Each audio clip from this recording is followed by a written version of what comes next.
Hola, muy buenas noches. La Universidad Autónoma de Chiapas le da la más cordial de las bienvenidas.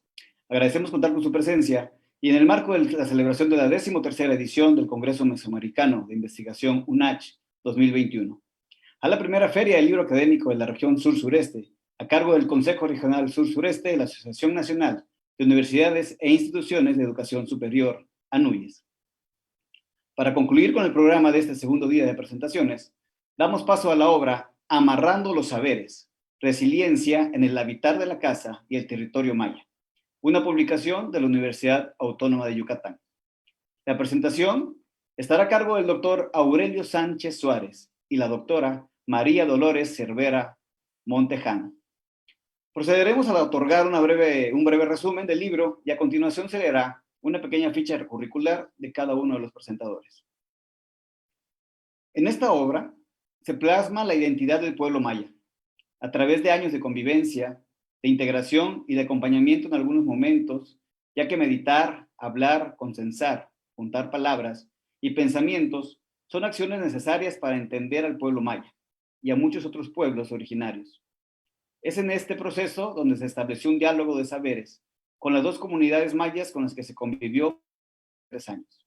Los autores destacan las ideas, las acciones, el espacio y el territorio de estas comunidades en un intento de caracterizar la cosmovisión de estas sociedades. Sus casas y altares se siembran y amarran en el territorio. El amarrar se convirtió en un acto para concretar eventos, para asegurar y estabilizar el cuerpo humano, para formalizar lazos sociales en la comunidad, para transformarse en ligaduras y tendones del cuerpo de la casa y convertirla en un sujeto. La historia, el contexto, los escenarios de aprendizaje, la sacralización y la resiliencia son los temas que se unen para presentar el pensamiento maya en un escrito bilingüe maya-español. Doctor Aurelio Sánchez Suárez, profesor investigador de la Unidad de Ciencias Sociales del Centro de Investigaciones Regionales de la Universidad Autónoma de Yucatán. Doctor en Arquitectura por la Universidad Nacional Autónoma de México. Sus líneas de investigación abordan temas sobre preservación del patrimonio cultural y biocultural, paisaje cultural, patrimonio vernáculo, territorio, saberes y cultura maya. Por su lado, la doctora María Dolores Cervera Montejano es profesora del Departamento de Ecología Humana de la Unidad Mérida del Centro de Investigación y Estudios Avanzados del Instituto Politécnico Nacional. Obtuvo el doctorado en Neurociencias del Comportamiento en Boston University, Estados Unidos. Es egresada del Programa de Estudios Avanzados en Desarrollo Sustentable y Medio Ambiente del Colegio de México y Philo Liet. Su línea de investigación es sobre la construcción cultural de los niños mayas, a través del estudio de las etnoteorías parentales sobre el desarrollo, inteligencia y aprendizaje, y prácticas asociadas, así como de las etnoteorías y prácticas de los niños, y su proceso de aprendizaje al observar y participar o acomedirse en labores familiares y comunitarias. Pues bien, damos la palabra al doctor Aurelio Sánchez Suárez, quien iniciará con la presentación de este libro. Doctor, por favor. Muy buenas noches a todo el público que nos está sintonizando ahorita a través de las redes. Quiero agradecer a la Universidad de Chiapas, la Autónoma de Chiapas, por la invitación que hizo a nuestra universidad y a través de la cual, de la editorial de la UADY, nos hacen llegar esta invitación para presentar con todo gusto este libro que salió este año.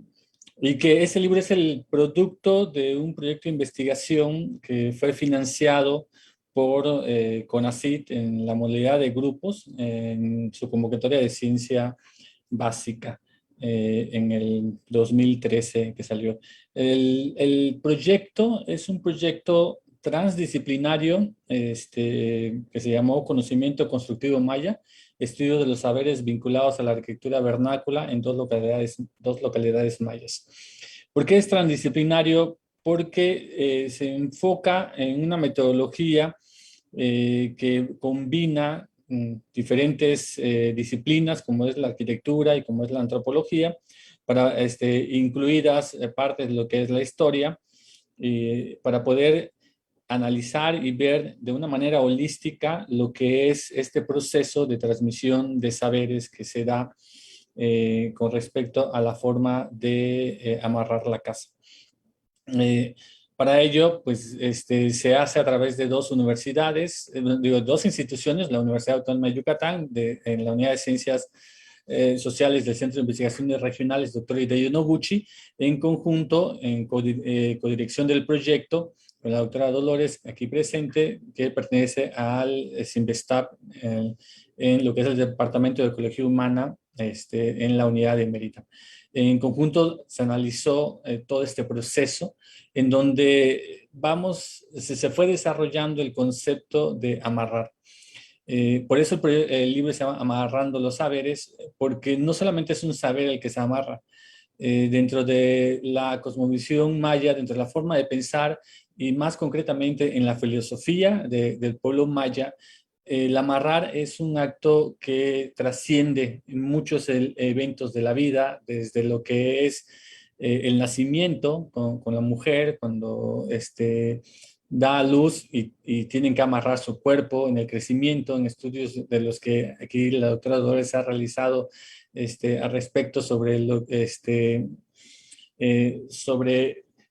es el Hexmec en este ritual que se hace para los niños de 3 meses para las niñas y de 4 meses para los niños, vinculado al territorio, hablando de elementos como son que van vinculados a piedras del fogón o a los 4 puntos de lo que es la milpa.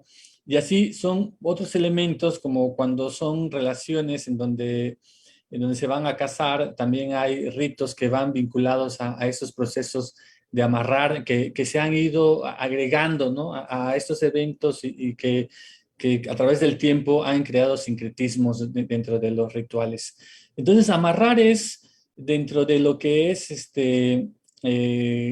los sistemas constructivos, es el verbo esencial que se utiliza para poder definir la construcción de la casa.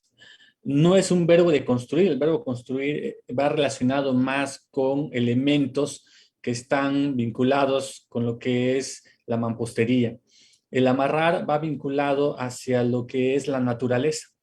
Y la naturaleza da todos los elementos que van a hacer que las cosas se amarren. Y eso es un proceso que ha sido visto desde los elementos para poder manejar el bejuco, todo lo que es la cestería, en un proceso con el cual se empieza y que llega a una complejidad tal que puede crear lo que es una obra arquitectónica que ha sido de las mejores, o si no es la mejor obra, en la perfección de su tipo, pues no ha variado en más de 3.000 años desde que se tiene registro de las primeras obras que se ha dado. Y esos saberes han permanecido latentes en todo este tiempo. Entonces, bajo esta premisa de amarrar, es que decidimos elaborar ya el libro que muestra todos estos años, 3 años de estar trabajando, primero en una comunidad y luego en otra, que son dos comunidades importantes que aquí vale la pena mencionar. Nunquini es una comunidad que ha manejado históricamente muchos saberes, mucho conocimiento. Ahí fue donde se escribió uno de los primeros libros que se tienen evidencia sobre lo que es el ritual de los bacabes, escrito en maya yucateco, así como gran parte del códice de Calquiní, ¿no? Y la presencia de los sabios en el pueblo ha sido muy latente. Y Maní, que es otro pueblo que tiene evidencias de todo el conocimiento que había, dado que ahí ya sabemos que fue el auto de fe en la quema de los códices mayas por Fray Diego de Landa.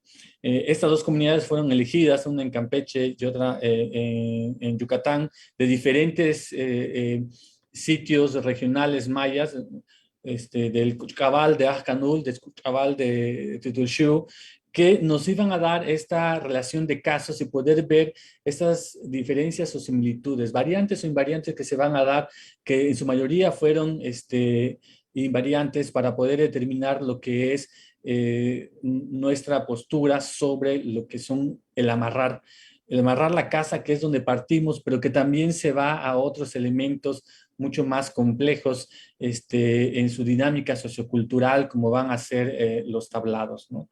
Entonces, el proyecto, el libro plantea una introducción dando esta postura del concepto de amarrar, que nos han comentado que es como que la teoría de los amarres, donde decía Silvia Terán, en algo que debemos seguir estudiando, ¿no? Y analizando. Y después hacemos una pequeña reseña por el doctor Jorge Victoria, que es la parte de historia de todos estos amarres a través de la historia, cómo ha estado presente los amarres. Y luego con la doctora Teresa Castillo, Tere hace toda esta contextualización de las dos comunidades, porque no se limita solamente a actos de la casa, no es solamente ver cómo se desarrolla la casa, sino ver cómo se desarrolla la comunidad en sí, ¿no? Involucra los amarres a toda la comunidad, amarra en sí la comunidad en actos que se van a estar dando como celebraciones, como configuraciones de los espacios abiertos, pero también sacralización del territorio, cómo se sacraliza y cómo se perciben las fronteras que existen y que luego no existen y cómo varían estas dependiendo de los ritos que se van dando en las comunidades. Para después pasar en algo que ya nos va a explicar con mayor detenimiento la doctora Dolores, que son estos escenarios de aprendizaje, ¿no? Estos elementos tan importantes dentro de la cultura, porque nos van a ir dando esta configuración de lo que es el patrimonio y que sobrepasa cualquiera de las categorías que se han dado sobre lo que es el patrimonio, ¿no?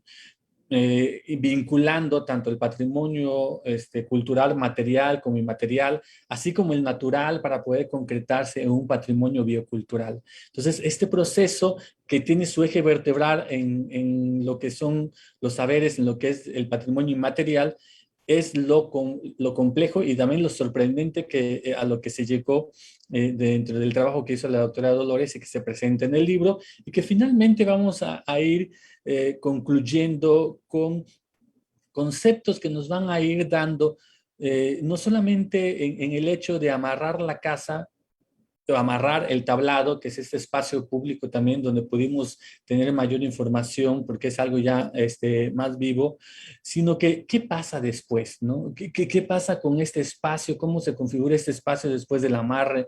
Y qué pasa con la casa, de lo cual vamos a ir cerrando lo que es el libro con conceptos que fueron saliendo desde este elemento, desde ir pensando en la subjetivación de las cosas, que es algo muy común en las comunidades mayas, cómo se subjetiva todos los elementos, no hay cosas, todo es sujeto y por lo tanto la casa es sujeto y por lo tanto la casa cobra vida en procesos que se van a dar de sacralización del espacio y cobra vida con el espíritu de los mismos habitantes. Por lo tanto, cuando los habitantes mueren, es lógico que también la casa tenga que morir, ¿no? Y esto es lo complejo que tiene este patrimonio, porque no es una obra arquitectónica o un patrimonio que se deba conservar y así permanecer por los siglos, sino que ha permanecido porque ha tenido este proceso cíclico, ¿no? Porque nace, está presente y luego muere. Y tiene que morir porque si no muere no pueden nacer más, ¿no? Y no se puede generar esos escenarios de aprendizaje. Entonces la subjetivación es algo sumamente importante dentro de lo que es este proceso que sigue después del amarre y que pues como todo cuerpo cuando se enferma tiene que tener vendas, ¿no? Cuando te lastimas van dando y que también siguen siendo parte de este proceso de amarrar la casa. Y también dentro de este proceso de sacralización es donde vamos a ver esta otra mirada, esta otra filosofía de habitar el territorio que es el espacio prestado. O sea, no somos dueños de esos espacios ya tienen dueños mucho antes de nosotros, de que nosotros lleguemos a habitar este espacio y por lo tanto se requieren de procesos de petición, de este cash, del dar algo para poder pedir a cambio el poder habitar este espacio o como agradecimiento a lo que ya se ha recibido.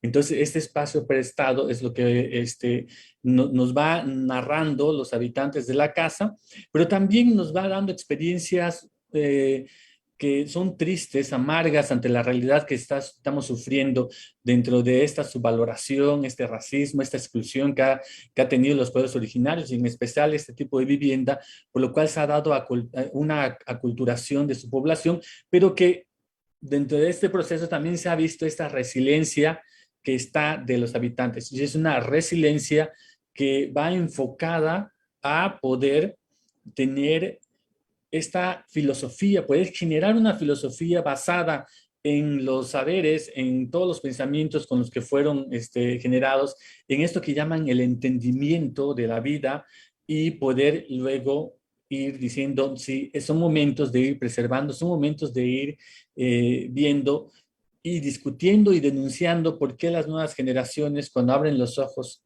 solamente van a ver concreto, solamente van a ver bloque y no pueden ver un muro, un cuerpo, unos huesos, unos tendones amarrados por lo que son los bejucos, una cabeza y todo lo que va a ser este cosmograma del trazo de la casa, pero también un códice muy claro que es el techo como códice de la casa. Entonces, con estas ideas se va cerrando el libro para poder ir dejando a discusión y a reflexión todo este tema. Pero en el elemento esencial y principal que son los saberes para amarrar y la transmisión de saberes es donde deben estar las políticas públicas que se deben llevar a cabo, y de eso pues ya nos va a hablar ahorita la doctora Dolores Cervera.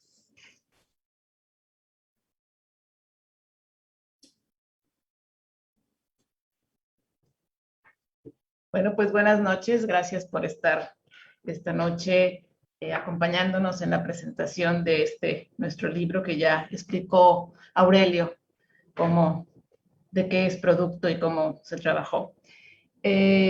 Como lo dijo, como también quiero agradecer, y siempre lo hago públicamente, agradecer a Aurelio por haberme invitado a participar en el proyecto. Y como bien lo dijo él, yo me centré en estudiar cómo aprenden los niños a amarrar. Y no solamente cómo aprenden, digamos, las primeras observaciones que yo hice me llevaron a darme cuenta que ese aprendizaje va marcando desde edad muy temprana. Los niños desde los 4 o 5 años acompañan a su abuelo, acompañan a su padre a lo que es el amarre del tablado. Es decir, el tablado es el ruedo para las corridas de toros, para el santo patrón del pueblo durante la fiesta en su honor. Y eso va marcando el destino de quienes van a ser palqueros, como se les llama, ya que se van amarrando uno por uno los palcos que juntos constituyen el tablado. Entonces, no solamente fue estudiar cómo aprenden los niños, cómo se da esta transmisión de saberes y de prácticas, sino también cómo es que amarran su destino los palqueros. Y desde muy, muy jóvenes, los niños, como les decía, 4 o 5 años, los niños acuden con sus abuelos, con sus padres al amarre. En un principio, bueno, yo observé muchísimos pequeños que estuvieron ayudando o que estaban, de hecho, ensayando a amarrar, y que para nosotros desde Occidente, cuando vemos a los niños reproduciendo algún tipo de actividad de los adultos, siempre lo vemos con la mirada de la imitación. Pero para los mayas no es imitación, es que el niño está mostrando, en este caso son niños, la mayoría, son pocas las niñas y las mujeres que participan. Entonces, eso es un indicador, un signo desde la perspectiva maya, desde la teoría maya de el desarrollo infantil, que debería decirse más bien sobre el entendimiento, cómo se desarrolla el entendimiento de las personas desde pequeños. Sí, es una indicación de que el niño quiere aprender, que ya está listo para aprender y que le interesa aprender. Entonces, hay dos elementos que me parecen fundamentales, ¿no? Por un lado, es que los niños Y esto no es solamente aplicable a una tarea que es especializada, como es el amarre del tablado. Esta es una tarea que requiere conocimientos no solamente del cómo amarrar para asegurar un tablado que alberga a cientos de personas por varios días durante corridas de toros, que generalmente son de 4 a 5 corridas a lo largo de toda la semana que duran las fiestas, en honor a los santos patronos de los pueblos, sino también sobre las especies que son las más adecuadas, las especies de árboles que son las más adecuadas para el amarre, que van a durar más, que van a ser más fuertes, que van a realmente a garantizar que el tablado es seguro, ¿sí? Porque para los palqueros es una responsabilidad. Y para la teoría maya sobre el entendimiento, sobre el cómo las personas van convirtiéndose, van transformándose en personas cada vez más adultas, más grandes, con más experiencia, la responsabilidad es central para entender lo que es una persona. Entonces, en este caso, y la responsabilidad en este caso, para los adultos palqueros expertos, pues está justamente en garantizar la seguridad. Entonces, los niños acompañan a los padres, a los abuelos y observan. Lo primero que hacen es ver cómo lo hacen y en ocasiones inmediatamente empiezan a ensayar. En otras ocasiones observan por un largo tiempo y después participan. Sin embargo, hay muchos niños. Los niños es un evento público, es decir, si no está enfrente de la iglesia, si está a un lado de la iglesia donde se amarra el tablado, es un evento público. Los niños, los adultos saben que viene la fiesta y muchos niños van incluso a jugar al tablado, pero no todos los niños se interesan, no todos los niños aprenden a amarrar. Generalmente, bueno, esto está ligado a la familia. Es muy importante para los palqueros el heredar, pero la herencia no es del hecho material, del palco como tal, sino lo que se hereda es ese saber y el trabajo. Es decir, que aprendan a trabajar, en particular en este caso el amarre del tablado, y el trabajo es también otro elemento central en la constitución de la persona maya. ¿Quiénes son los que aprenden a amarrar? Son aquellos, sí, que como me lo dijo un palquero de Nunquiní, está en su voluntad amarrar. ¿Y qué quiere decir estar en su voluntad amarrar? El concepto de voluntad o la palabra, el término voluntad, lo seleccioné de una gran cantidad de significados que tiene el término maya ol, que está ligado por una parte a la expresión de emociones, de sentimientos, pero por otra parte, y que además a un espíritu es un elemento, una cualidad de los seres vivos y que se relaciona con la voluntad, con el interés. Entonces, solamente aquellos que estén en su voluntad van a pasar a aprender. ¿Y por qué? Porque en los que está su voluntad, los que estén su voluntad amarrar, Janin Wol, está en su Wol, les va a gustar, o como se traduce literalmente del maya, les va a agradar a su ojo lo que ven cuando van al tablado en el momento que se está construyendo. Y si les gusta, si les agrada a su ojo, van a observar.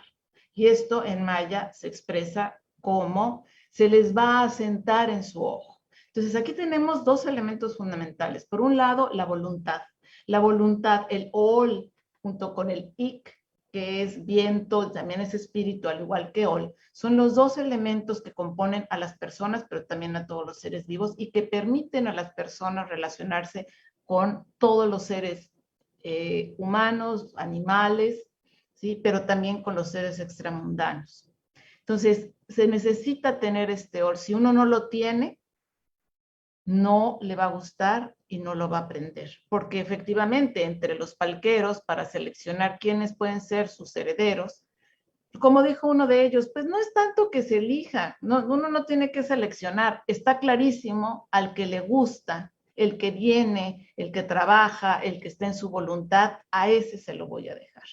Y sí, es porque ahí va a ser no solamente el hecho material, y más que el hecho material, el saber que se va a transmitir y ese gozo por el trabajo colectivo, ¿sí? Que además es para la comunidad, es para un evento fundamental, ¿sí? Anual de las comunidades mayas. En este sentido, ¿sí? La teoría maya, la teoría pedagógica maya, se sostiene en esta voluntad. Y eso quiere decir que nace de la persona. El rol solamente surge de la persona. Y lo que yo postulo es que está relacionado con el destino de las personas. Cada quien tiene un destino propio. Pero también dentro de la concepción maya, el destino no es algo fatal y que esté definido, ¿sí? Sin que el ser humano pueda hacer algo, sino el destino es visto como un camino que puede abrirse.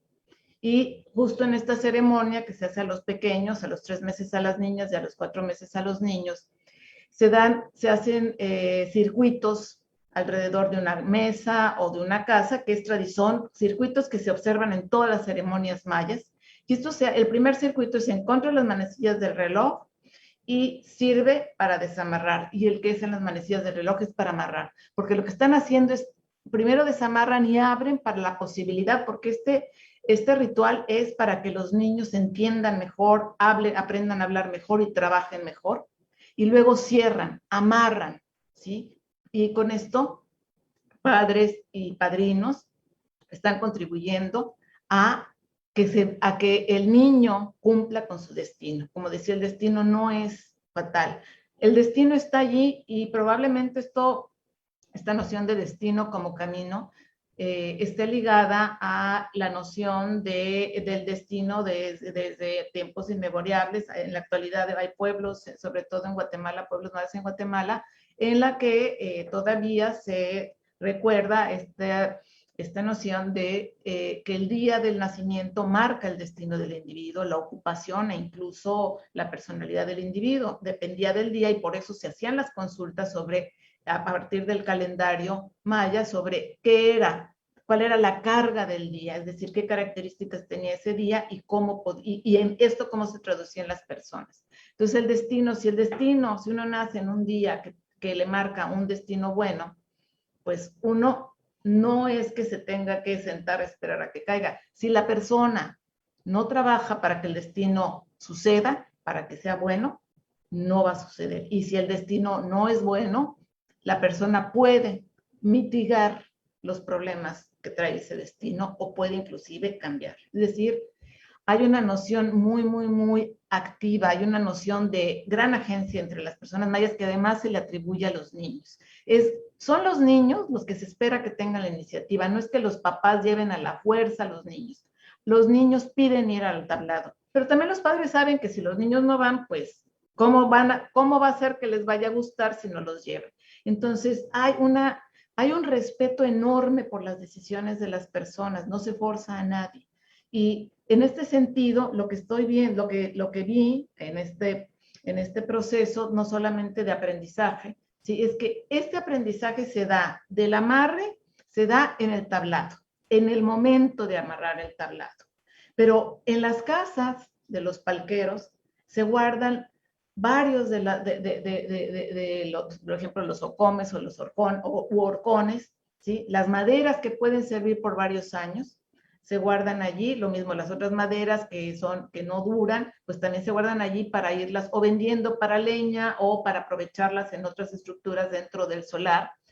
Y entonces ese es otro escenario, ¿sí? En el cual los niños están constantemente en contacto, en interacción con todos los elementos que conforman el paisaje, un paisaje forjado a lo largo de miles de años de asentamiento y de interacción en el territorio por los mayas. Lo mismo, los niños cuando acompañan a sus abuelos y a sus padres, van aprendiendo sobre las especies y cuáles son aquellas de mayor importancia o de menor importancia, dependiendo de lo que se quiere hacer con ellas. Lamentablemente, cada vez hay menos niños que van a la milpa, que van al monte con los padres, porque esto es debido a la creciente escolarización, que no tendría por qué interrumpir, pero es más bien un problema, como bien lo marcó Aurelio, de racismo, de desprecio por otro sistema cultural que contiene su propia filosofía, sus propias teorías psicológicas, sus propias teorías de aprendizaje, ¿sí? Pero que son despreciadas porque se ven como usos y costumbres, prácticas mágico-religiosas. En este sentido, sí, me pareció muy esperanzador cuando yo les preguntaba a los palqueros si creían que alguna vez iba a dejar de amarrarse el palco. Y todos decían, pues no, si ahí van los niñitos, o sea, desde chiquitos ahí van con sus papás, con sus abuelos, los ves que van cargando sus maderitas. Y cuando platiqué con el nieto, bisnieto ya, de uno de los mejores amarradores de casa, experto, de Nunquiní, es el bisabuelo, el abuelo, el hijo y el nieto, y le pregunté, ¿y qué te gusta más, Jimmy? Así justamente es como empieza mi capítulo. ¿Qué te gusta más, Jimmy? Amarrar o ir a la escuela. Y en ese momento a Jimmy se le iluminaron los ojos cuando dijo el palco, amarrar el palco. Sin embargo, el niño va a la escuela. El problema es que ya no va tanto a la milpa. Y sí, observé una erosión en términos del conocimiento de las especies. Hay muchas que dicen, bueno, pues yo no conozco esta, no sé cuál es, nada más sé que sirve. O ya no sé cómo se llama, la veo y la puedo reconocer. Entonces, pues, esta es una amenaza. Aunque lo dejó de manera implícita Aurelio, el problema del amarre, la erosión de los saberes sobre el amarre, se nota mucho en el de la casa de Guano, la Shaninat, porque ya son pocos los que saben. Donde se ha continuado es en el tablado. Y bueno, pues me da mucha esperanza que los palqueros tengan esta visión y bueno, yo misma lo pude ver, ¿no? Con esto, pues cierro, ¿no? Esta pequeña descripción de esta teoría maya, de pedagógica maya, sí, que tiene muchos elementos filosóficos porque se liga a la persona y cómo se liga a la persona, y que no es privativa de cómo aprenden los niños a amarrar el tablado. Los niños aprenden en el momento en que están listos, jamás se les obliga cualquier actividad, otras actividades de quehaceres domésticos, quehaceres en la milpa, pero también desde vestirse y todas las actividades. Y pues muchas gracias. Muchas gracias a ustedes, doctor Aurelio Sánchez Suárez y doctora María Dolores Cervera Montejano. Muy agradable la presentación de su tema de investigación. Muchísimas gracias. Les agradecemos su valiosa participación en la Feria del Libro Académico de la Región Sur-Sureste 2021. Los invitamos a que nos acompañen el día de mañana, en punto de las 15 horas, con la presentación del libro Atención Primaria de Salud, aproximaciones teórico-metodológicas desde espacios formativos y comunidad. Es una publicación de la Universidad de Quintana Roo. Los esperamos. Por la conciencia de la necesidad de servir, Universidad Autónoma de Chiapas. Muchas gracias, muy buenas noches.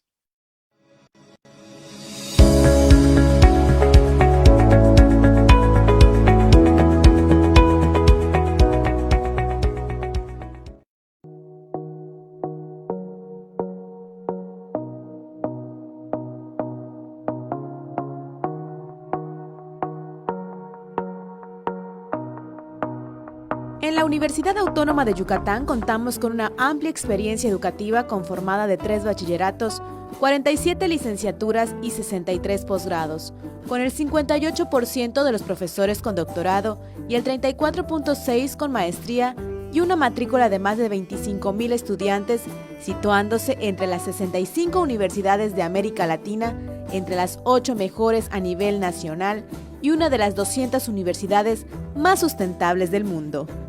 Siempre creando programas con pertinencia en nuestra sociedad. Luz, Ciencia y Verdad, somos WADI.